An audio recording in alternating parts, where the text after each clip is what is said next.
Morning. Another cup of Joe. Oh, wait. We got to get, yeah, there we go. Another cup of Joe. Another 7-round mock draft for the Arizona Cardinals today.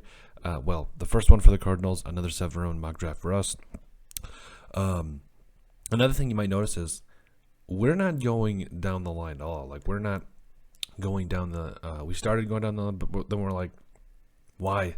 Let's just have fun with this thing. So now we're in a spot where we are going to do a lot of different things. Oh, excuse me. And we're just trying to see where this thing goes along. So I need to get some coffee before we start this thing out. All right, 7-round mock draft speed. We like to slow it down a little bit. No default settings, PFF grade. Yeah, I'm sorry, we have to do this. We should probably take care of this beforehand, but sorry. No randomness. Randomness. Want this to be as realistic as possible and enter the draft. Now, since this is, I'm going to say this every draft because I know people are going to get someone in the comment section. Why didn't you trade it for that pick? Listen, this is the first draft that we do for when we do a first draft for each specific team, like we're doing for the Cardinals right now. We just stick and pick. We don't do anything. Just try to see where the board falls for this specific team, and then we go from there moving forward. So today we are doing the Arizona Cardinals. You know, obviously the Cardinals are a team that have a lot of talent, and there's a lot up in the air with a guy like Kyler Murray right now, but we're going to say he stays for now. He stays, no funny business for now. And we're going to go ahead and start this draft and just see where this thing takes us. This should be fun. Thibodeau, Kyle Hamilton. Thibodeau, I don't know. I've seen Thibodeau falling lately. I don't know how I feel about that. Oh, wait, Malik Willis goes to the, Seahawks. Yeah, figured he would. Trevor Penning's now a top 20 pick. Wow. Okay. You know what else is shocking? Jordan Davis isn't a top 10 pick. Like, he's still, I mean, PFF has had forever to upgrade this or has forever to change this, but still they haven't made the change yet. Jordan Davis, I'm sorry. I know he's right there at 20, but there is no way Devontae Wyatt goes before Jordan Davis. I'm just saying. So I think this is actually a really realistic potential happening for. But Tyler Linderbaum is there. There's no way Linderbaum falls there. Falls there. I mean, let's see some of these picks. Garrett Wilson, Travon Walker. Well, Walker has been really. He's been really over a quarterback. Okay, all right. Maybe Washington does do that. Well, that would really add a lot to their defense. That's a lot. That's for sure. Okay, I mean this is kind of realistic. And if you get Tyler, I need to make this abundantly clear. Jordan Davis is not going to be there, but if he is, you take him clearly. But we're going to say he's not because the combine he had, and the presence that he brings, there's no way. There's absolutely no way. So we're just going to scrap that for now. Tyler Linderbaum, on the other hand, could possibly be there. The best center in this class, in my mind. Also, I think going to bring a lot to. I mean, Iowa offensive linemen, man, they know how to pump out linemen and tight ends. That's what they do. That and linebackers. Good old Chad Greenway. Anyway, I say you stick and pick here. If you're going to stick and pick, you go Linderbaum. Because there are some better defensive talent. Like the drop off from center in this class is way steeper than drop off from Devontae Wyatt to say Travis Jones or Perion Winfrey. So I say you go Tyler Linderbaum here. You solve that center position for a while. Again, there's no way Jordan Davis. There's just no way he falls that far. I'm sorry. There's no way. It's Jordan frickin' Davis. All right. Now it's not his middle name, but it's Jordan Davis. All right, Christian Harris goes in the second round. A little bit of a shot over Chad Muma. All right, fine. Okay, so now you're down here. Oh, did Zion Johnson go? I was gonna see because I'm sure he went. He's going to the Bengals. Yeah, of course he goes to the Bengals because that's all they. Listen, this is hilarious that the Bengals okay. So you see the Bengals needs are all O-line because it is, but you also go to the Texans up here and it's every position. That's just hilarious to me. PFF is not holding back; they're going for blood. All right, so now we're here at 55. You've got a couple of guys on the board like Abram Lucas. I mean, tackle really isn't a huge need. Corner, guard. Who's the best guard in the class here? Parham's there, but I think you might be able to get him at 87. Sorry, my dog is freaking out. Hey, Chewy, sit. No, okay, all right. We got a black lab staying with us for the night, so we're just going to see how this goes. She just wants some attention. Hey, Chewy, sit, okay? Sit. Not come to me. Okay, fine. All right, sit. Shh. Go lay down. Go lay down. Go lay down. Good puppy. Thank you. Sorry. Okay. A lot going on here as to what we want to do. I let you out this morning. What do you want from me? You have food, you have water, and sorry, I'll stop talking to my dog like a crazy person. Abram Lucas is there. Leo Chanel. This is tough. Okay. So you're in a spot here. Martin Emerson is there. The question now becomes, who's the best player on the board? I think, they just released Jordan Hicks too, so Leo Chanel would help. I think that, was it Jordan Hicks that led them in tackles? They're pretty close. He had over 100 tackles last year. Let's see. So you got Brian Asamoah there. I think Leo Chanel he's a stud. He is an absolute stud. So, I don't think getting extra help there could be a bad thing. Defensive interior, there's really no reason to double down on defensive interior at this time, but I still think you get Dylan Parham. So if you can get Leo Chanel here, which at 55, I consider him an early second-round pick. So get him to slide that far, it's kind of, you like that. You absolutely like that. So then you go down to 87 here. Hopefully Dylan Parham falls to you, but I would understand it if he didn't. Oh dang, Carson, who drafted? The Colts drafted Carson Strong. Wow. Boom. Dylan Parham. I don't know why he falls in these classes. It doesn't make any sense. Boom. You love Dylan Parham. Immediately comes in, is going to make a huge difference.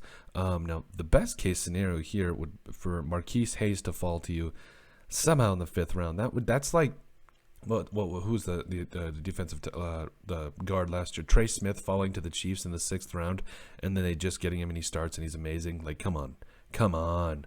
Haskell Garrett. Okay, Marquise Hayes goes in the 4th round. Okay, we were dreaming a little bit.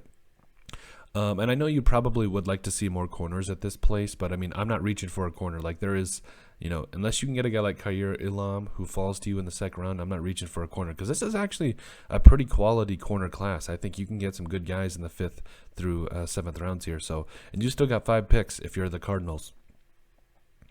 Let's see. Yeah, this also might be a good place to trade up to if you want to go corner and then go get Marquise Hayes in the 4th round. That could be definitely an option. Okay, Zion McCollum. That's what I'm talking about. You see, a lot of these guys are available, especially in the later rounds. You got to get your cup of Joe in. So, all right, here we go. Josh Rivas is there, but we're not going guard again yet. Yeah, that's right. We're gonna try to double down. So you got your guard, you got your center. I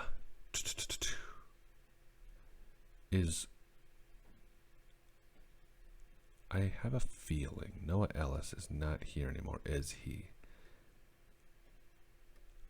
Okay, Jaden Peavy's there. Okay, all right. I like me some Jaden Peavy. All right. Let's see. If I would have done something different, maybe not Leo Chanel, but it never helps to have another good linebacker. Come on, he's a stud. So I don't necessarily take back that pick. You got to go BPA, especially you're getting rid of a guy like him. So I don't know if PFF upgraded that linebacker position, but here we are. So I think you go Zion McCollum here. He's still, I don't know if he falls to the 5th round. If he does, you run that card to the table. And then you got the next pick here as well. So you got corner, guard, center, D lineman. Who you got at D lineman here? Okay, Marquand McCall, D lineman, and this could be honestly. Oh, I love Jaden Peavy though. Do we wait till 200?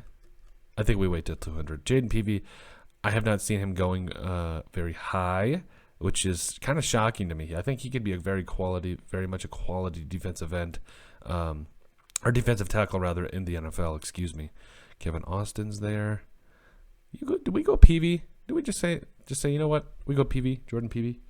Because Peavy is a very good player. I know he's, I know he's not the typical choice. Now, obviously, I think that the Cardinals could have some ammo here to go up and get a guy like Noah Ellis or Perrion Winfrey up there. Possibly, I doubt it, but I personally would like to see them, get a guy like Noah Ellis or one of those guys because I think they can make a lot of difference. This is also a very, very deep edge class too. So, all right, you are here, Grant Calcaterra. I think that's how you say his name. I never get these names right. Kevin Austin's there. Luke Wattenberg. Ooh, in the 6th round? Oh, yeah, you take Luke Wattenberg right there. Luke Wattenberg, he's a solid player. I think you can get him to play a lot of different positions for you, too. At the very least, be a very solid backup player for you. At the very least. Hold on. Oh, I got to plug in my laptop. We try to do these a little bit more informal. I mean, we've got our coffee. We've got our dog that's freaking out. You probably can't hear me. I said we try to do these a little bit more informal because we got our coffee and our dog that's freaking out. Even though I took them out this morning, I just took them out like 45 minutes ago. I got to chill out. Okay. All right. Okay. So you got. I think we doubled down. Yeah, we doubled down on center and potentially guard because again, Wattenberg can play guard as well. I feel like you got D lineman, corner. At this point, I don't mind just going BPA here. Okay, Tyquan Thornton, he's a stud. Let's see. Jalen Naylor. CJ Verdell's there. Ben Brown. I like me some Ben Brown, excuse me. And when we're in the 7th round, I mean, that's kind of what you would expect. I like me some Ben Brown. Get you some tripling down on offensive linemen. I mean, because that's kind of a need for the Cardinals. I mean, you've seen these 7th round guys that come in and play guard or center for you, and they're respectable. They're good players. Malcolm Rodriguez. Josh Johnson. Does he fall? I don't know. Cam Jurgens. Let's see. Who do we got? Again, I think once we kind of get more into this and kind of get moving along in terms of trading, we're obviously going to go up and get the defensive tackle we want. And again, I'm not trading up or down. I'm not trading up for a corner in the 2nd round because this is a deep corner class. I mean, we got McCollum there. What was it? The 4th, 5th round. So Jaquan McMillan, Tyler Vrabel, excuse me. Vrabel. Okay. I think at this point, a lot of times you just go with BPA and the guy with the most kind of intriguing background to you. Jack Cohn's there. I mean, would never hurts to have another quality backup. Cameron Latau. Okay. Oh, McKinley Williams is there? Man, I like me some McKinley Williams. I really do. Boom. Double down on D-line. Again, at the very worst, another good edge piece or another good depth piece for you and something you can hang your hat on at the end of the day. All right. So, again, prepare our results here. Cup of Joe. Okay. So, at 23, you get Tyler. Ooh, A's all around. You love it. Oh, man. They didn't get Jaden Peavy. Whatever. Tyler Linderbaum. A right here. Again. If he fall, I think he could fall potentially, not because of talent or anything out of his control, but we've seen a lot of guys like, Trayvon Walker, those guys that have really shot up draft boards. I think another guy is Jermaine Johnson that's really shot up lately. So if Tyler Linderbaum falls to you at 23, you run that card up to there. I mean, you absolutely do. In the 2nd round, getting Leo Chenal, not necessarily a huge position of need here, but come on, this guy, I've had him as an early 2nd round pick, a guy that I think you can come in and start day one and do a lot of different things for you, and just be a sure tackler. And I think he's also not a liability in coverage. I think he could be a really good linebacker for you. So in the 3rd round, getting a guy like Dylan Parham, and we like double, triple, quadruple down on offensive linemen. So, Dylan Parham, I think, is a guy a lot of people are really starting to realize is a solid player that can come in and start for you day one and do a lot of good things for you.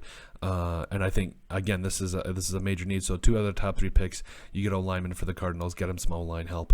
In the 5th round, getting a guy like Zion McCollum. I don't know if he falls, but I really liked his combine. I really liked his tape.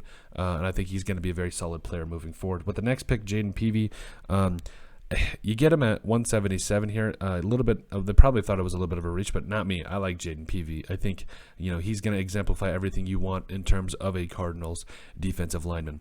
Luke Wattenberg, getting him here at 200. Listen, I know you a lot of times you see these 6th or 7th round offensive linemen, you're like, yeah, another depth piece. I mean, now what we saw with Trey Smith, I think you could see a similar thing with Luke Wattenberg that could come in and start and do some great things for you. Not just at center. I think he could play guard as well if he needs to. Ben Brown here. I like the value. Getting a guy like Ben Brown is kind of probably where you expect him, or you might be able to sign him as an undrafted free agent, but Again, quadrupling down an offensive line here, getting at least a solid depth pieces. I like Mason Ben Brown too. I think he could be a good player. 7th round, last pick here, 256. McKinley Williams, Syracuse. I think this defensive tackle class is actually pretty deep. But again, I got McKinley Williams here, and I like that pick. But overall, I think especially we're in the I don't think they have a third. They don't have a fourth. I think we could use one of those 5th round picks and possibly a 7th to see if we can move back up into the 4th. Get a guy like Noah Ellis or Travis Jones is going in the 2nd round. But there's a lot of other defensive tackles you like in this draft class that I think might fall, and I think that's where you use that extra 5th and 7th to potentially go up and get. Again, like a guy like Noah Ellis or another one of those guys. So, yeah, that's our 7-round mock draft for the Cardinals. I think it ended up pretty well. We're pretty happy about it. Let us know what you guys think. Make sure you guys like and subscribe down below. Leave a like and a comment. It helps people find the show. We greatly appreciate all the support that we've gotten and continue to get. You guys are all truthfully awesome, and we love every single one of you. In the description down below, you'll find all of our social media platforms, so give us a like and a follow there. Also, you'll find our link to our iTunes. Give us a listen and sub there as well. And if you have anything else you'd like us to cover, send us an email at thesportsbp@yahoo.com or put in the comment section down below, and we would love to cover it. But let us know what you guys think about our 7-round mock draft for the Arizona Cardinals.